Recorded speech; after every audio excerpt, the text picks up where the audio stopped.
Bueno, continuando un poco, vamos a empezar a hablar de los virus. El primero es el adenovirus, que es son un grupo de virus que pueden causar infecciones leves o graves en todo el cuerpo.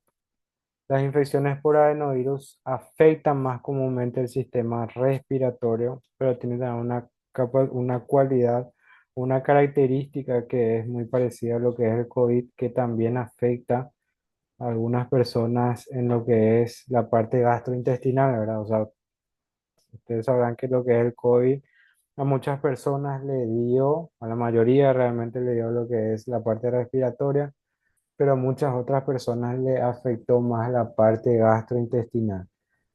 Es muy parecido a lo que es el adenovirus. El adenovirus también afecta un poco lo que es la parte respiratoria, pero también puede causar síntomas en la parte gastrointestinal, o sea, nos puede ir causando diarrea, también nos puede causar un tipo de gastroenteritis, que es ya la inflamación en sí del estómago o la parte intestinal.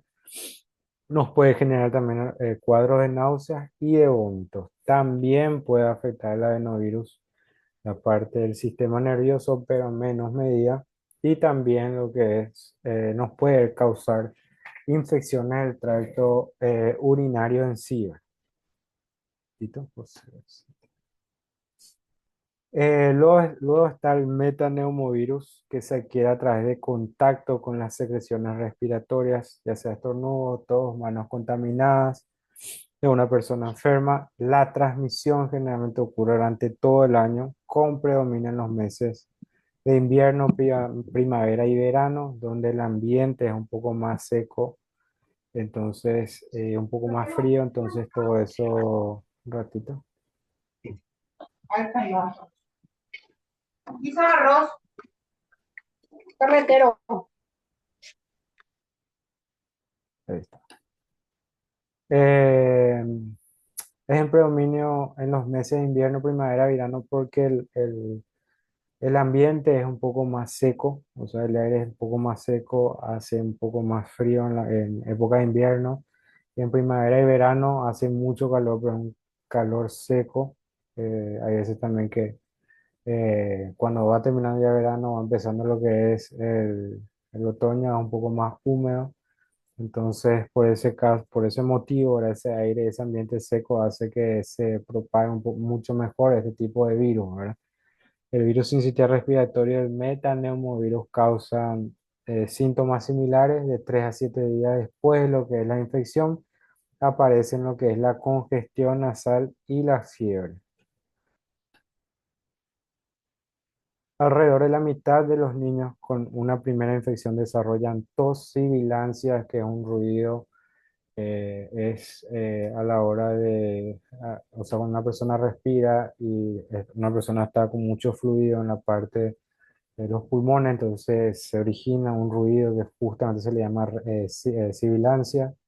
Luego está la rinofaringitis, congestión y o descarga de secreción nasal, que indica una afección de las vías respiratorias bajas, o sea, toda esa mucosidad que generalmente uno eh, tienen lo que es la nariz, son secreciones que en su momento estuvieron en lo que es el pulmón y al momento de toser, al momento de estornudar, todo eso vamos sacando, ¿verdad?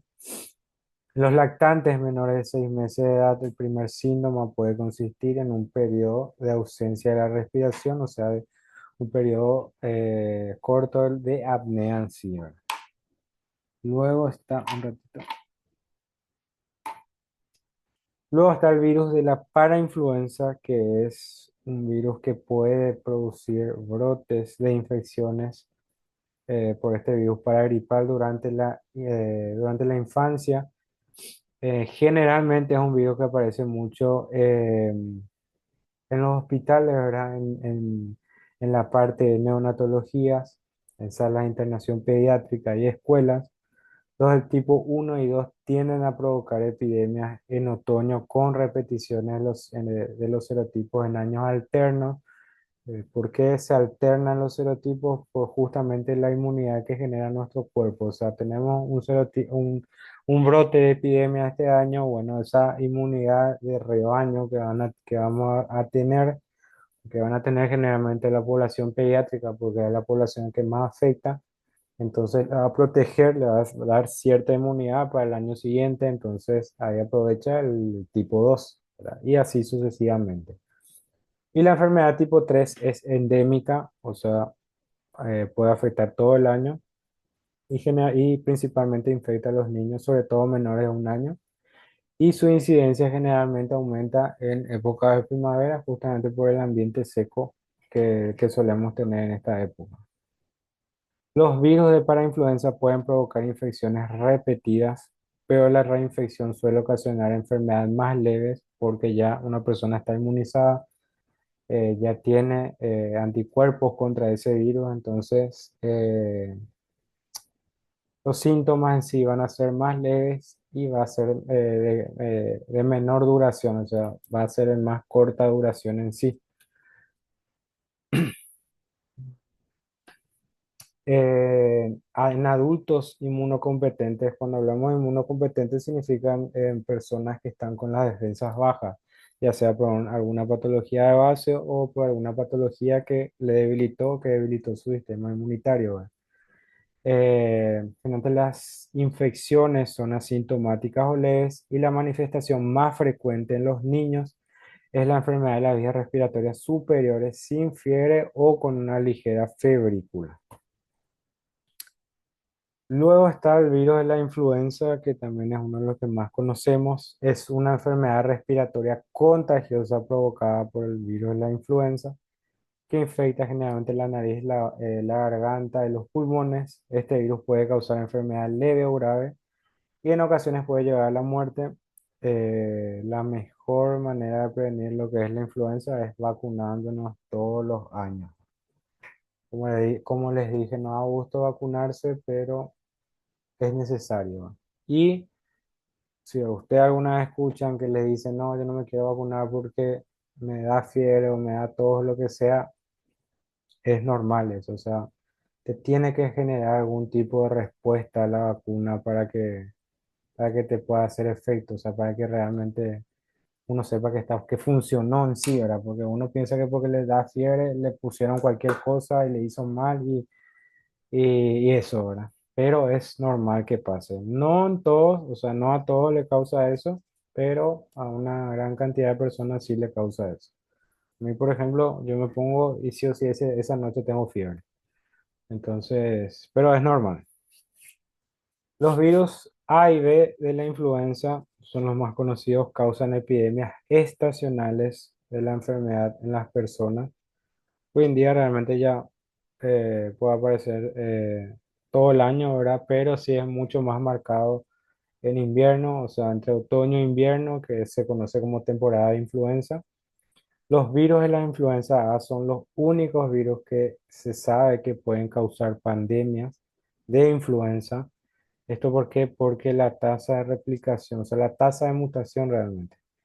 La tasa de mutación del virus de la influenza es muchísimo, o sea, es 2 veces más rápido, creo, que lo que es la tasa de mutación del virus de la influenza B. Y también hay que tener en cuenta que el virus de la influenza A generalmente se encuentran en los pájaros. O sea, los pájaros generalmente son portadores del virus de la influenza A.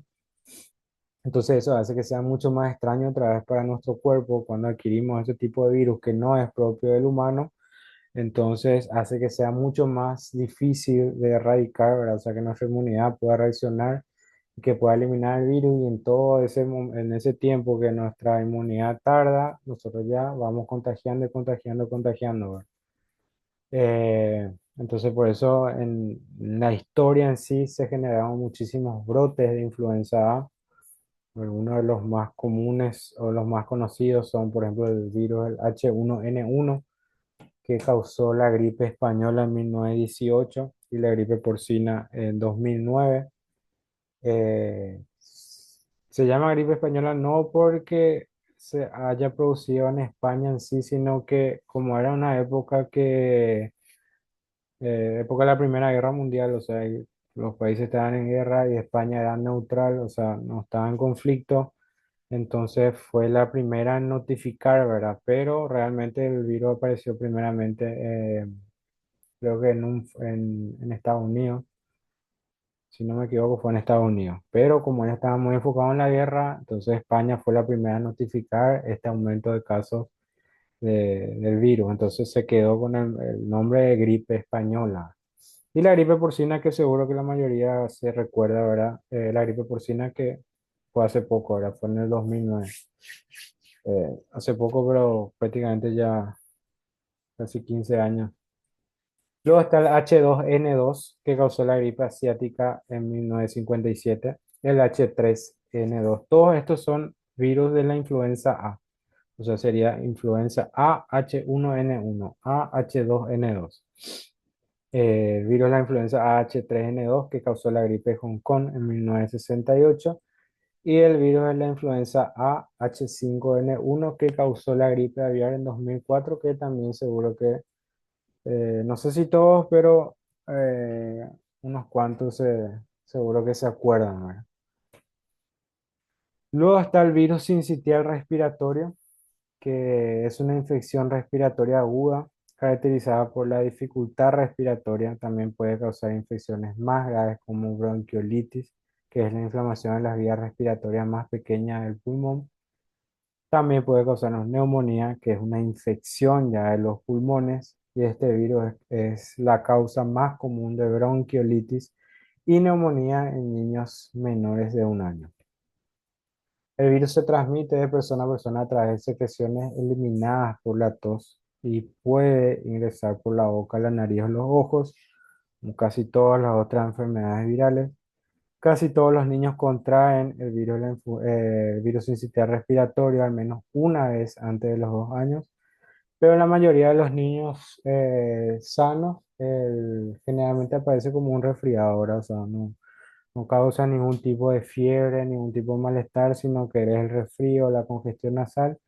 Las criaturas no se enferman gravemente. Y luego el que más conocemos hoy en día, que es el COVID-19, que es una enfermedad infecciosa causada por el virus SARS-CoV-2. La mayoría de las personas infectadas por el virus experimentan una enfermedad respiratoria leve a moderada y se recuperan sin requerir un tratamiento especial. Sin embargo, algunas personas enferman gravemente y requieren atención médica. Es realmente un virus súper raro, eh, porque sí predispone a que personas que tengan enfermedades de base enfermen más gravemente, pero realmente en mi experiencia, también siempre le hablo yo un poco de mi experiencia. eh, Yo conozco, tengo familiares y personas que están con enfermedades de base, que tienen presión alta, son diabéticos, están con insuficiencia cardíaca y que tuvieron COVID y fue literalmente fue un resfriado. Y tengo conocidos, compañeros de trabajo que en ese entonces tenían 26, 27 años, eh, sin obesidad, sin enfermedad de base, sin nada, ¿verdad? Y que casi entraron en terapia, o sea, estuvieron internados más de una semana, casi se les intubó, o sea, eh, sí predispone, o sea, siempre cuando hablamos de predisponer, tipo ahí se habla de que hay una mayor probabilidad, un mayor porcentaje que una persona tenga una enfermedad grave, pero no asegura eso. Y también que una persona sea flaca, no tenga enfermedad de base, eh, tampoco asegura que sea solamente un resfrío. O sea, siempre cuando hablamos de eso, hablamos de porcentaje y de mucho de la suerte en sí, ¿verdad? Cualquier persona de cualquier edad puede contraer COVID y se puede enfermar, ¿verdad? Gravemente y lastimosamente puede llegar a fallecer también. El virus puede propagarse desde la boca o nariz de una persona infectada en pequeñas partículas líquidas cuando tose, estornuda, habla, canta, inclusive cuando respira. Estas partículas van desde gotículas respiratorias grandes hasta los aerosoles pequeños que uno va liberando cuando va hablando en sí. Y eso sería la parte de las enfermedades respiratorias, alguna consulta.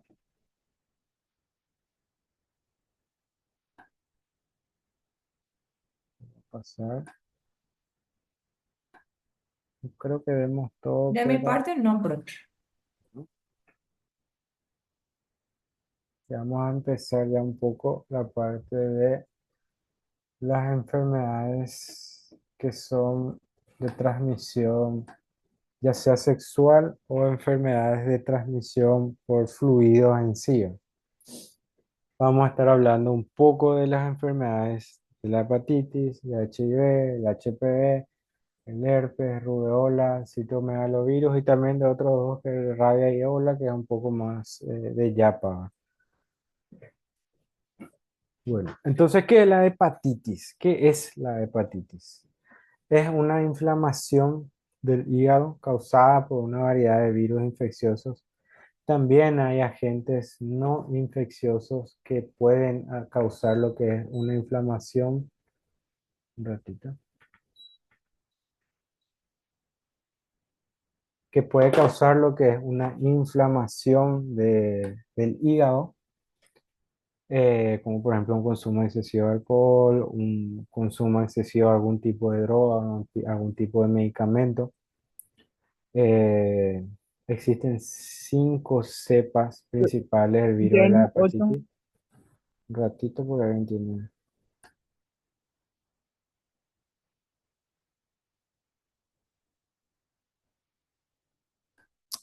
Hay 5 cepas principales del virus de la hepatitis, que son A, B, C, D y E. En particular, los tipos B y C provocan enfermedades crónicas en cientos de millones de personas y juntos son la causa de cirrosis hepática, cáncer de hígado y muertes relacionados con lo que es la hepatitis viral. Entonces, hablando un poco de cada uno, los síntomas de casi todas las hepatitis van a ser las mismas, pero cada uno tiene otra vez su particularidad. La hepatitis A, por ejemplo, es el tipo de hepatitis viral, es la más común y la que no es tan grave en sí. Provoca una infección aguda o de corta duración. En general, esto significa que las personas mejoran sin ningún tipo de tratamiento después de una semana.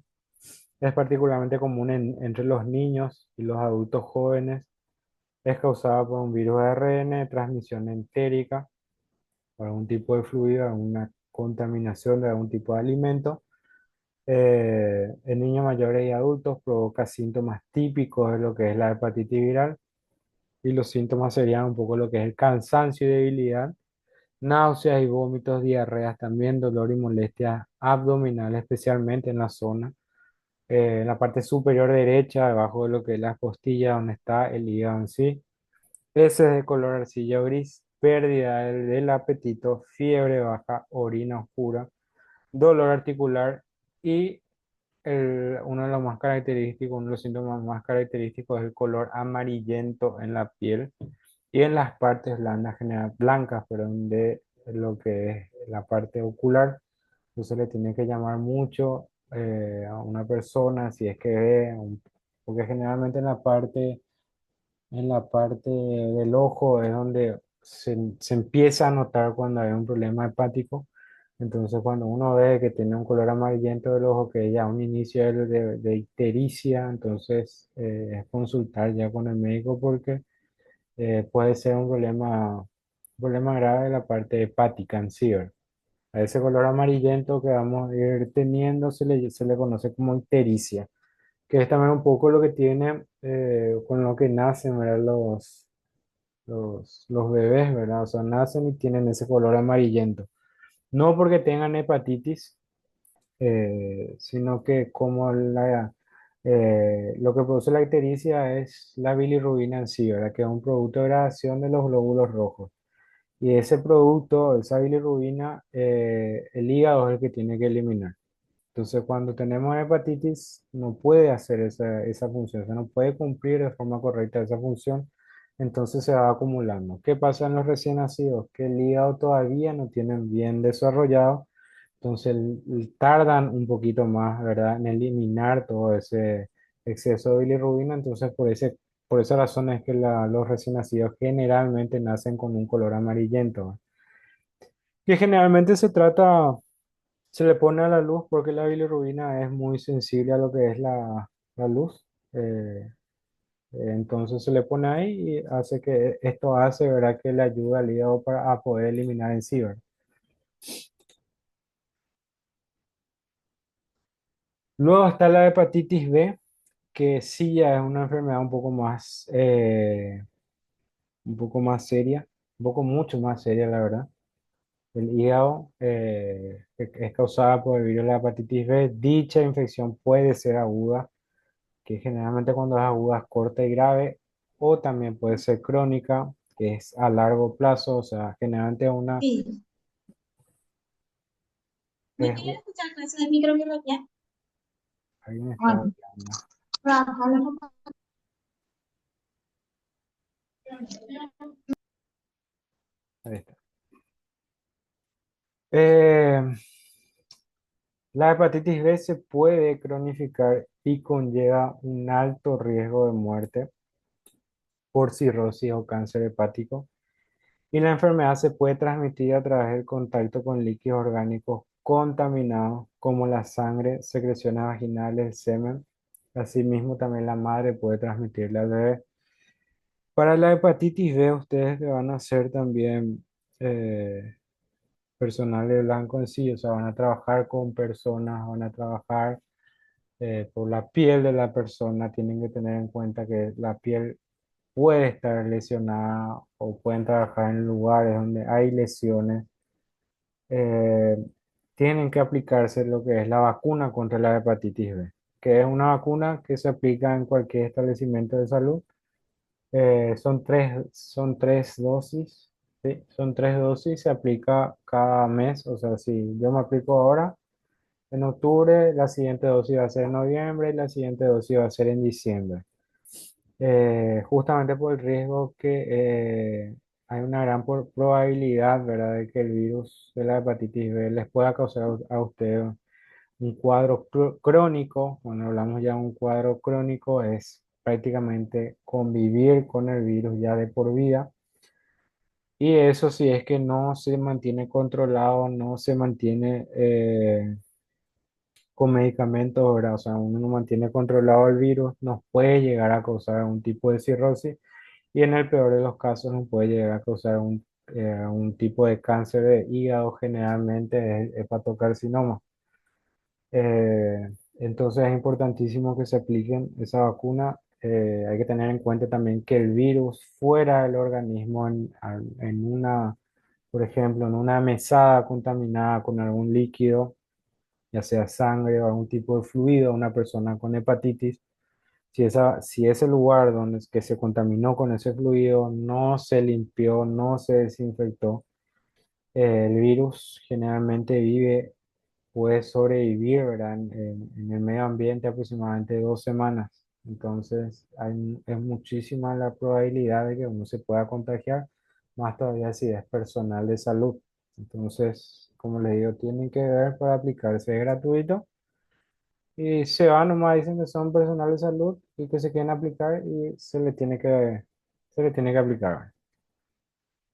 ¿Cómo se previene la hepatitis B? Como les dije, lo primordial es la vacuna.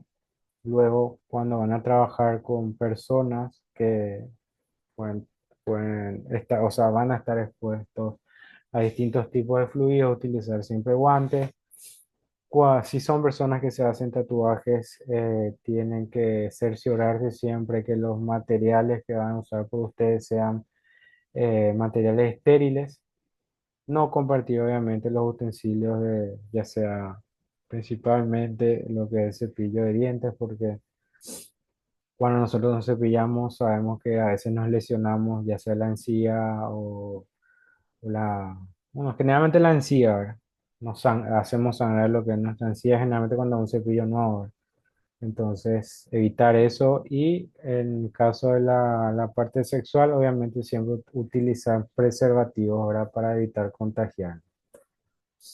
Los síntomas son muy parecidos al anterior, de la hepatitis A.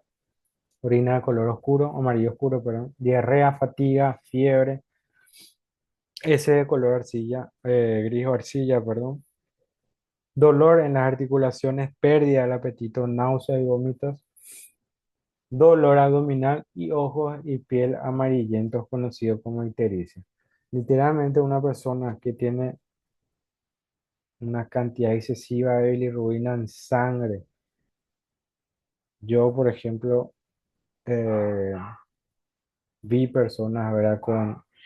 No necesariamente hepatitis, pero con enfermedades hepáticas, ¿verdad? En donde se produce también un aumento de bilirrubina y literalmente la persona que ustedes ven es como si fuera que es una persona que es como una persona de los Simpsons. Es ese color, ese tono de amarillo que agarra la piel de una persona que tiene ese exceso de bilirrubina. Es realmente es chocante. Seguro que en YouTube eso o en internet, sí, si buscan, ¿verdad? Van a ver y realmente es chocante ver así el tono amarillento que puede llegar a tener una persona. ¿Qué otros problemas puede causar la hepatitis B? Puede causar insuficiencia hepática, puede convertirse en una enfermedad grave que puede causar problemas de salud a largo plazo, como cirrosis, que es la cicatrización del hígado por la lesión que causa el virus dentro de los hepatocitos. O sea, el virus se va reproduciendo, se va replicando dentro de los hepatocitos, va dañando lo que es estas células. Al dañarse estas células, cicatrizan, pierden esa elasticidad que tiene el tejido hepático. Al perder esta elasticidad, pierde funcionalidad pasa lo que es la cicatrización, o sea, se cicatriza el tejido y él deja de ser funcional. Y a la larga eso nos puede llegar a causar algún tipo de cáncer de hígado o insuficiencia hepática. Si alguna vez una persona tuvo hepatitis B, el virus puede volver a activarse, o sea, yo si me contagié con hepatitis B me puedo curar, o sea, puedo no presentar los síntomas, pero el virus puede permanecer latente en mí dentro mío y cada cierto tiempo, ya sea porque tuvimos una enfermedad que nos bajó la defensa o a una situación de estrés, esto puede hacer que se vuelva a reactivar el virus en sí. Y a eso se refiere con una enfermedad crónica, o sea, si nos contagiamos, hay una alta probabilidad que tengamos ya el virus de por vida. Y creo que es uno de los virus que te evita poder donar sangre ya, justamente por este riesgo, ¿verdad? Sí, Ana Lucía, sí,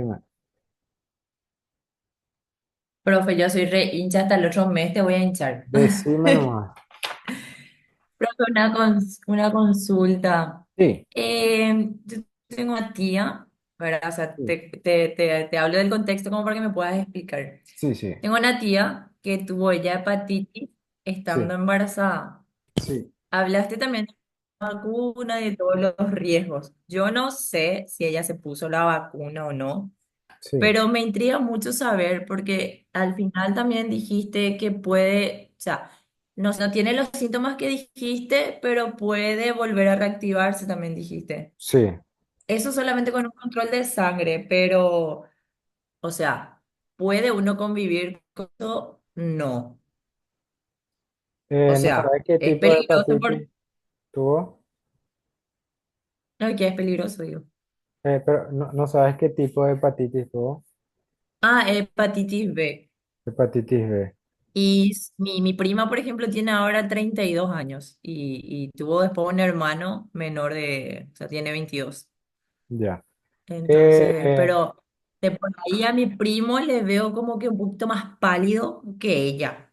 Entonces sí. ahí como que me intriga.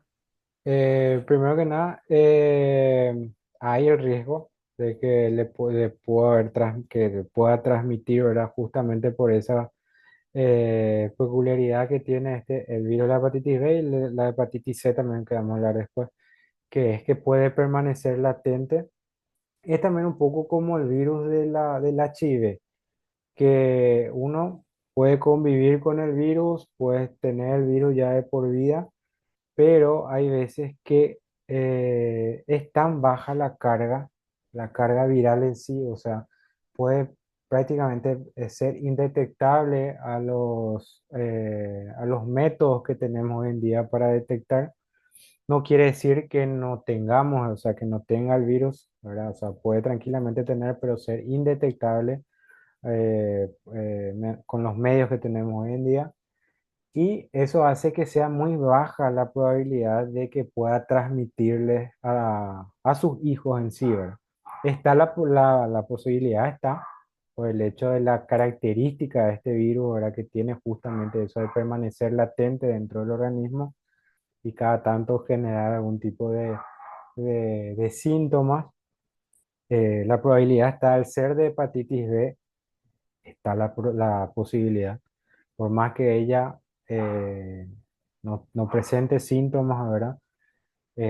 Siempre tiene que controlarse, por más que hoy no porque tenga un resultado en donde le haya salido no detectable, ya siempre va a ser ese el diagnóstico, ¿verdad? O sea, siempre tiene que controlarse, seguro que le controlaron cuando hizo, o sea, cuando estuvo embarazada y tuvo que hacerse todo su prenatal. Seguro que le habrán controlado esa parte, o sea, le habrán hecho los estudios porque entra dentro de un grupo de análisis que sí o sí se le tiene que hacer a una embarazada que está ahí. Dentro de ese análisis está el perfil TORCH, que son torso, cito, rubéola, herpes, sífilis, HIV, Chagas y hepatitis B, por ejemplo. Si es que por ahí le salió detectable lo ahí, seguro que le habrán tratado justamente ya para tratar de disminuir lo que es la carga viral del virus, para que no tenga riesgo de contagiarle a sus hijos. Pero como te digo, igual al ser hepatitis B, existe ese riesgo, o sea, en lo que es la medicina en sí, nada es 100%, o sea, nada, o sea, siempre hay excepciones, entonces ellos también deberían de controlarse siempre. Ella es personal de salud, No, ella creo que es profesora parvularia, profe. profesora. Porque más es de la parte del personal de salud lo que prevalece más este tipo de enfermedad. Por eso es raro, pero tampoco es imposible, o sea, tranquilamente puede ser. Pero como te digo, el riesgo está. Al ser de hepatitis B o al ser hepatitis C, una persona que tuvo hijos, o sea, es mejor nomás que se controlen también, tanto la mamá como también los hijos en sí, cada cierto tiempo, periódicamente, ¿verdad? Justamente por el, por el historial de la mamá en sí, ¿verdad? Como también cualquier otro tipo de enfermedad crónica que pueda transmitirse a las criaturas, como por ejemplo si una persona la mamá es Chagas positivo, entonces los hijos deberían de cada tanto también realizarse los estudios. Lo mismo para toxoplasmosis, HIV también. Hoy en día, no necesariamente porque la mamá HIV positivo le transmite eso a sus hijos, puede tranquilamente tener hijos y ser los hijos negativos, o sea, no detectables. Eh, y eso, o sea, si yo, o Sí, sea, yo le diría a tu tía que cada tanto se controle y que les controle también a sus hijos por cualquier cosa, ¿verdad? Por pero, el riesgo. pero la vacuna sería una sola vez nomás de esas 3 dosis, La vacuna son 3 dosis y ya ¿o está, no? termina ahí. Ah, ok. No, le voy a comentar un poco eso por el tema de mi primo, porque se me hace que también, o sea, no sé si tenga síntomas, pero como vos decías, sí se le ve como que más palidito. Sí, No es lo sí. blanco, es más pálido luego.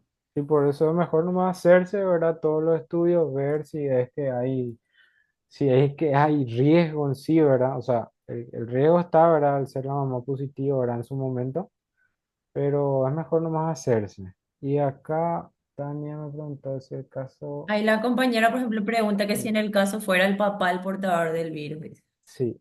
En el caso, hay que ver cuándo fue el contagio. Si el contagio del papá fue antes de que le embarace a su señora, hay riesgo justamente porque el virus se puede transmitir por el semen. Entonces le puede transmitir a la mamá y a la mamá al estar infectada le puede transmitir al hijo. Ahora, si el contagio fue después de que se embarazó la mamá en sí, no hay riesgo de que le contagie a la criatura en sí. ¿Verdad? O sea, está todavía el riesgo si es que todavía no nació, ¿verdad? Ahora, después que nazca la criatura, obviamente ya no, ¿verdad? Pero en todo ese proceso, en el proceso del embarazo en sí, si el papá se contagió en esos 9 meses y siguió teniendo contacto sexual con la mamá, ahí sí hay el riesgo, ¿verdad? Como es una enfermedad que se transmite por la sangre de la mamá puede pasar, o sea, pasa obviamente por la placenta y va al feto, entonces existe la probabilidad de que se contagie, ¿verdad? Tanto el virus de la hepatitis B como el virus de la hepatitis C, como el HIV también, ¿verdad? O sea, el riesgo está.